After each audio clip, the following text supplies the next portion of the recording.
Bonjour, je m'appelle Xavier Niel, on est dans une école qui s'appelle l'école 42. Ici on a 3000 élèves, ce sont des jeunes qui pour venir ici on leur a demandé qu'une seule chose, c'est leur nom, leur prénom et leur date de naissance. Donc on ne regarde pas ce qu'ils ont fait avant.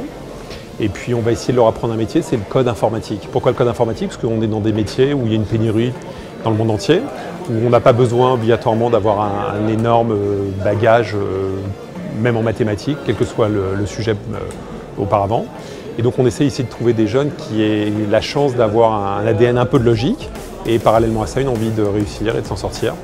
Et donc qu'est-ce qu'on va faire ici? On va les sélectionner.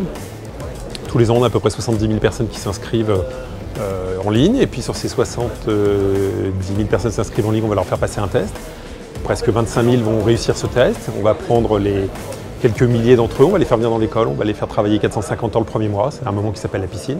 Et puis au bout de ce mois, les 1000 meilleurs, les 1000 qui ont le plus envie, on va leur offrir la scolarité, une scolarité gratuite, dans laquelle on va leur apprendre ces métiers du code.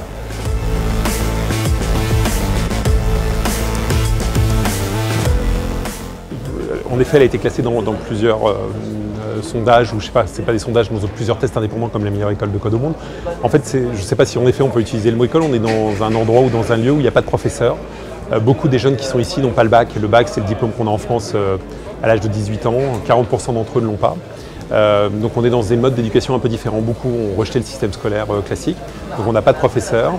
Les élèves apprennent entre eux, c'est du peer-to-peer learning. Donc ils vont échanger des informations entre eux pour apprendre entre eux.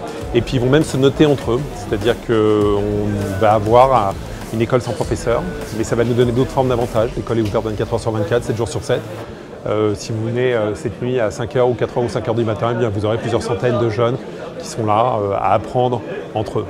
Alors une des idées ici, c'est que c'est trop dur ou que c'est trop complexe ou qu'on ne peut pas réussir.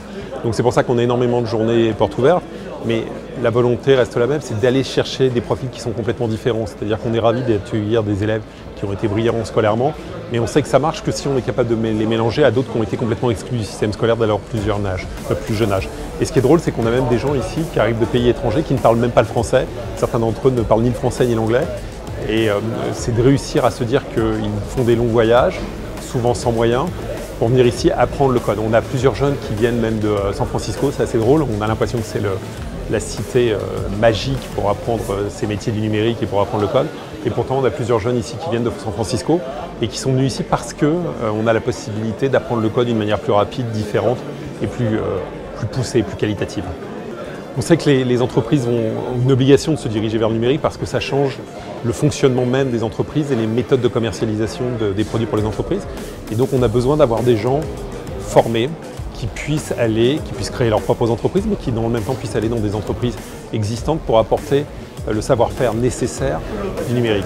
On a en face de ça un vrai problème, c'est une pénurie de ces talents.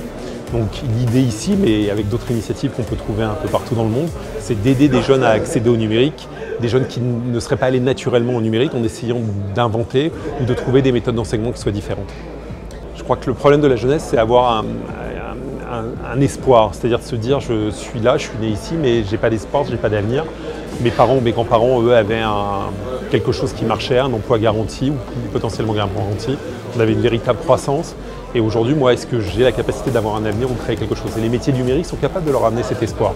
Il faut juste les aider, les former un peu, les mettre sur le bon chemin. Mais si on est capable de faire ça, après on est capable de créer de l'espoir, même auprès de jeunes qui peuvent sembler complètement éloignés de ces métiers ou de ce type de métier.